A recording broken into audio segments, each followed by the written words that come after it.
வணக்கம் நேர்களே. பெரிய வெள்ளிக்கிழமை தினத்தில் ஹோலி மேரி தொலைக்காட்சி வாயிலாக உங்கள் அனைவரையும் சந்தித்ததில் மகிழ்ச்சி. உலக தாயாம் திருச்சபையானது இன்றைய நாளில் இயேசு கிறிஸ்துவினுடைய மரணத்தை மிகவும் பக்தியுடனும் மரியாதையுடனும் நினைவு கூறுகின்றது. அதாவது இன்றைய நாளில் நாம் மிக முக்கியமான ஒரு பாடத்தை இயேசு கிறிஸ்துவினுடைய வாழ்க்கையின் வாயிலாக கற்றுக்கொள்கின்றோம். இயேசு கிறிஸ்து உலக மீட்புக்காக தன்னுடைய உயிரை கல்வாரி மலையில் சிலுவையில் ஒப்பு கொடுக்கின்றார். இது உலக மீட்புக்கான ஒரு பயணமாக அமைய பெற்றிருக்கின்றது. இன்றைய நாளில் நாம் எத்தகைய விடயங்களை திருச்சபையினுள் மேற்கொள்ள வேண்டும், அதே போன்று இதனூடாக நாம் எத்தகைய விடயங்களை கற்றுக்கொள்ள வேண்டும் என்ற விசேட தொகுப்பினூடாக தற்பொழுது நாம் இணைந்து கொள்ளலாம்.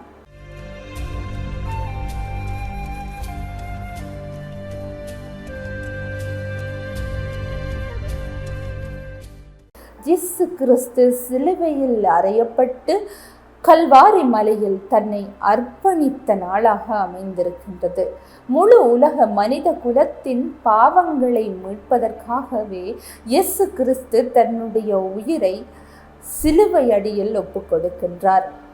மீட்பு பயணத்தின் உச்சகட்டமான ஒரு வெளிப்பாடாக இந்த விடயம் அமைந்திருக்கின்றது. ஆகவே இன்றைய நாள் கத்தோலிக்கர்களுக்கு மிகவும் முக்கியத்துவம் வாய்ந்த மரியாதை மற்றும் பக்தி முயற்சிகளில் ஈடுபடுகின்ற முக்கிய நாளாக அமைந்திருக்கின்றது. அதே போன்று இன்றைய நாளில் கத்தோலிக்க திருச்சபையினுள் பல்வேறு விடயங்கள் முன்னெடுக்கப்படுகின்றன. அதாவது மிக பழமையான மரபுகளுக்கு அமைய திரு அவை இன்றும் நாளையும் ஒப்புரவு, நோயில் பூசுதல் ஆகிய அருளடையாளங்களை தவிர மற்ற அருளடையாளங்களை எச்சூழலிலும் கொண்டாடுவது இல்லை. அதே போன்று இந்த நாளில் ஆண்டவருடைய பாடுகளின் கொண்டாட்டத்தின் போது மட்டும்தான் நம்பிக்கையாளருக்கு நற்கருணை வழங்கப்படுகின்றது. இக்கொண்டாட்டத்தில் பங்கு பெற இயலாத நோயாளிகளுக்கு இந்த நாளில் எந்த நேரத்திலும் நற்கருணையை வழங்கக்கூடியதான ஒரு முறைமை பின்பற்றப்படுகின்றது. அதே போன்று சிலுவை, திரிகள், பீடத்துகில் ஆகிய அனைத்தும் அகற்றப்பட்டு பீடம் முழுவதும் வெறுமையாக இன்றைய நாளில் காணப்படும். அதே போன்று ஆண்டவருடைய பாடுகளின் நிகழ்வுகள் எவ்வாறாக திரு அவை நினைவு கூறுகின்றது என்றால், இன்று பிற்பகலில் குறிப்பாக 3 மணி அளவில் பாடுகளின் வழிபாடு நடைபெறும். மக்கள் அருள் பணி நலன் கருதி தேவைக்கு ஏற்ப இதற்கு பிந்திய நேரத்திலும் தேர்ந்து கொள்ளலாம். இருந்தாலும் இலங்கை போன்ற நாடுகளில், எம்முடைய நாட்டில் முக்கியமாக 3 மணி அளவில் அந்த வழிபாடுகள் உரியவாறாக இடம்பெறுவதை காணக்கூடியதாக இருக்கின்றது. ஆண்டவருடைய பாடுகளின் கொண்டாட்டம் 3 பகுதிகளை கொண்டிருக்கும். அதாவது இறைவாக்கு வழிபாடு, திருச்சிலுவை ஆராதனை, திரு விருந்து என்றவாறாக அமையப்பெற்றிருக்கும்.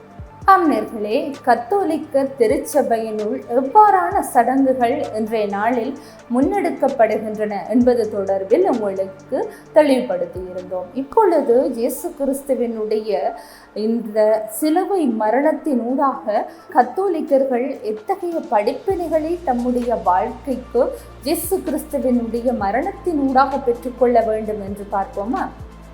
நிச்சயமாக இயேசு கிறிஸ்து இன்றைய நாளில் கல்வாரியில் தன்னை ஒப்பு கொடுத்தமையின் வாயிலாக இயேசு கிறிஸ்துவினுடைய பரம அன்பினுடைய உச்சகட்டம் வெளிப்படுகின்றது. அதே போன்று நம் பாவங்களுக்காக இயேசு சாவை ஏற்றார் என்பதால் நாம் பாவம் செய்யாதவாறு வாழ வேண்டும். அவ்வாறாக பாவத்தில் ஈடுபட்டாலும் மனமாற்றத்தை பெறுவதன் ஊடாக இயேசு கிறிஸ்துவுடன் ஐக்கியமாக முடியும் என்ற ஒரு விடயத்தையும் இதனூடாக நாம் கற்றுக்கொள்ள வேண்டும்.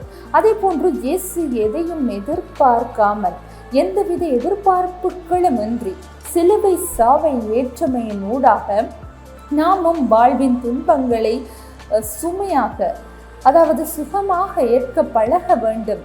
அதாவது எந்தவித எதிர்பார்ப்புகளும் இன்றி ஏற்றுக்கொள்ள பழக வேண்டும் என்ற ஒரு விடயத்தை இந்த செயல் எடுத்து எம்புகின்றது. அதே போன்று சிலுவையில் இருந்தபோது இயேசு தம்மை வேதனைப்படுத்தியவர்களை மன்னிக்கின்றார். ஆகவே நாமும் பிறரை மன்னிக்க கற்றுக்கொள்ள வேண்டும். அவரை அதாவது எவரேனும் ஒருவர் எமக்கு எதிராக ஏதேனும் ஒரு செயல்களை புரிந்திருந்தால் அவர்களை மன்னிப்பதற்கு நாம் தயங்குகின்றோம்.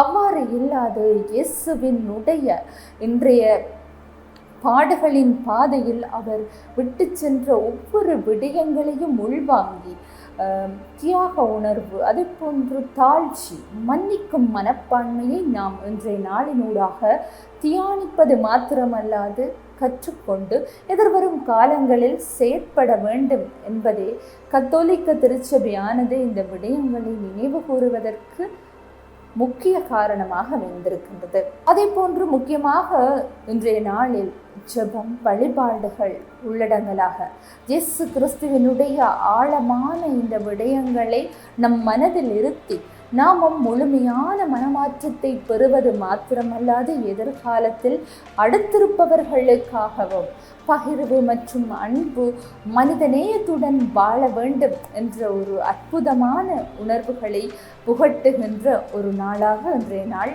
அமையப்பெற்றிருக்கின்றது என்று கூறிக்கொண்டு இன்றைய விசேட தொகுப்பிலிருந்து விடைபெறுகின்றேன். நன்றி.